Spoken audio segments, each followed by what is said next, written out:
Dari iOS 18 lompat sampai iOS 26. Kenapa Dan ini perubahan besar dalam iOS. Apa yang Apple kejar pun aku tak tahu. Apple ni kan dia memang lain daripada yang lain. Dalam WWDC tahun ni Apple buat benda baru. Dalam iOS 26 ni Apple memperkenalkan desain UI baru. Yang ni memang betul-betul baru dan unik. Apple rebrand desain kepada nama Liquid Glass. Dalam iOS 26 ni UI dia memang totally different. Dan kalau korang nak tahu, Apple ni memang menitik beratkan sekecil-kecil detail. Dia punya animation, dia punya placement dan macam-macam lagi. UI yang baru ni Apple buat macam efek kaca transparent. Korang tengok sendiri dia punya animation. Efek glass tu memang smooth dan nampak natural. Bukan setakat iPhone je dapat, tapi device lain pun dapat juga update 26 ni. iPadOS 26, watchOS 26, tvOS 26 dan semualah. Untuk Mac pula dia ada nama spesifik lagi. Dan untuk OS kali ni nama dia macOS Tahoe. Kenapa 26? Sebab Apple nak selaraskan nombor ni ikut tahun, which is 2026.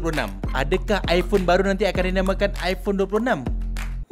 Okey, ini antara device yang support iOS 26 dan korang boleh update menggunakan developer beta. Kalau korang tak berani nak update lagi, tak apa, biar aku yang update dan cuba korang komen apa yang korang nak tahu pasal iOS 26 ni.